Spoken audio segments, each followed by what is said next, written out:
This Raw Vision video is brought to you by Metro Solar, proud partner of the Richmond Football Club.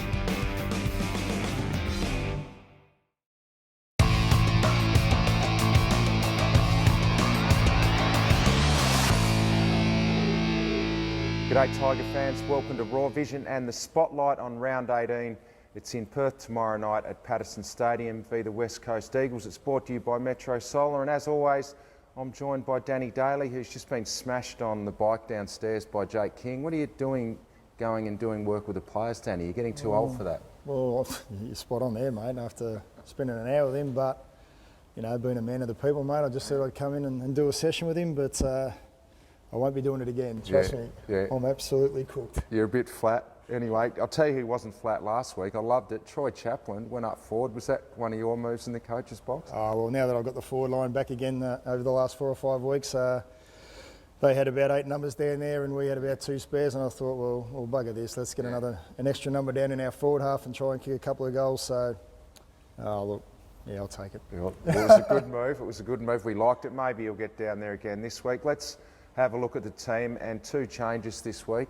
Matt Thomas into the team with Nathan Gordon, and Ricky Pettard and Dan Jackson go out. So a couple of big losses there. Yeah, there are. Ricky's been playing some good footy, as we just spoke about before we came on air, and probably been one of our better players over the last 3 or 4 weeks. So unfortunately he had a finger injury and had to have surgery on it early last week because of the bye, and so he'll just miss the 1 game.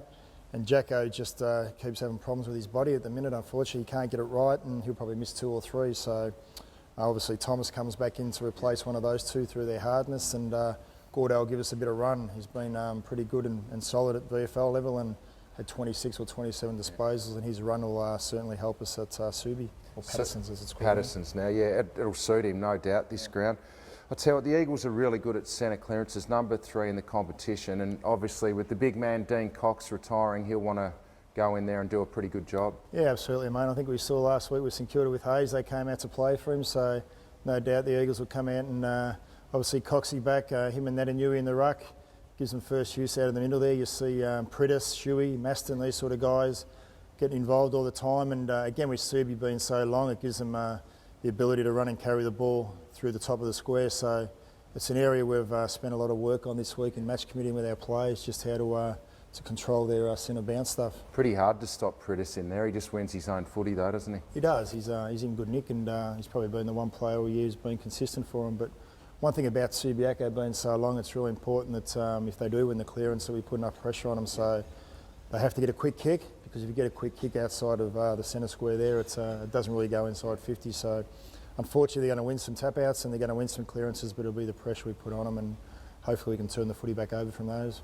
Probably their other big strength is that they don't concede many marks inside their own defensive 50. If you have a look at the last 3 weeks here, against Freo only 6, Sydney 8, and Brisbane actually took a few last round with 13, but that is a strength of theirs, so we're really going to have to get the run and carry up this week. Yeah, spot on, mate. And I think that last game was at the Gabba, so those Freo and Sydney games were at Patterson, so it's again the longer ground, they get numbers back, and the defenders are pretty tight, they hold their back 6, so it's really important we just keep working hard and get our run and carry. One of the things we beat them in last year was obviously our ability to kick snap goals and goals on the run, so our ability for our midfielders to press hard forward, but then also for our forwards to keep working hard and given the option of hit up leads and marks inside 50, so it makes their defenders defend and might allow our midfielders to kick a few goals this week, hopefully. Their forward pressure on this ground as well at Patterson Stadium, a narrow ground.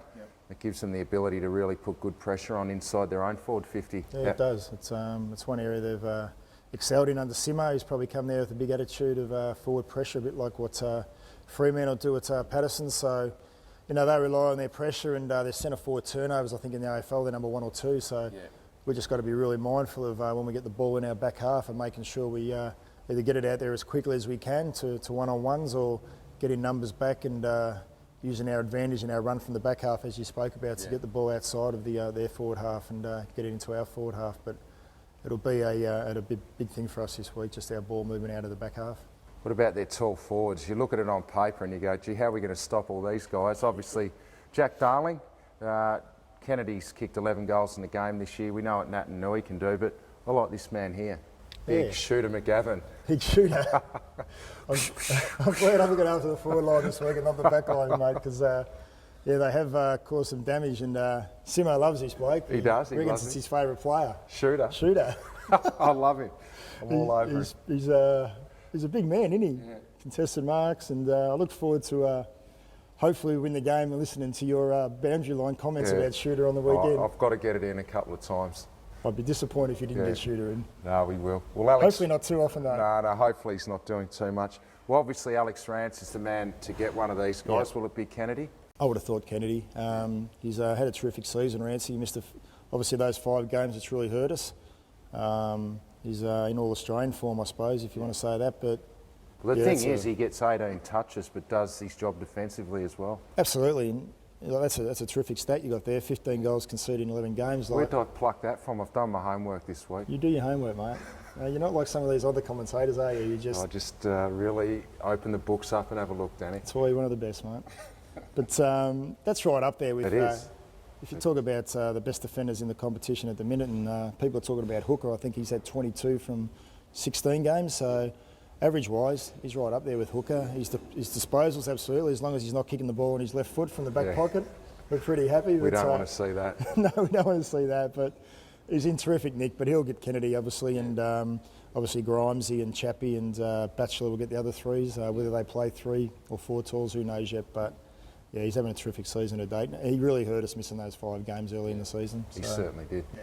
Well, before we let you go and have a rest, I know you're cooked from that big session you've just done, but Sam Lloyd, I loved his game last week, and in fact, he's come in and played well against the good teams. I think he's kicked 3 or 4 bags of 3 now, but all against top 8 teams. Should be wrapped with that. Yeah, he's a good kid, Lloydie, and again, obviously, since I've taken over the forward line, I've had a vested interest in him and spent a lot of time and a lot of work with him, and he's been really good at VFL level and just gone back and worked on some of the areas we needed him to, and he was terrific last week. Could have kicked 5 or 6, and just needs to sharpen up on his set shots. But otherwise, his commitment to the contest and playing his role has been outstanding. So, as you said, he's kicked goals against the good sides. It's really important that he gets some consistency, and hopefully he can kick 2 or 3 this week against West Coast, and we can get our 4th win in a row.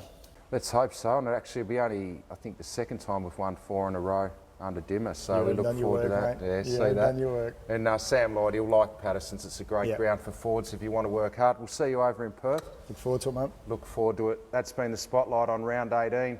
Let's see if the Tigers can bring home the 4 points from Perth on Friday night.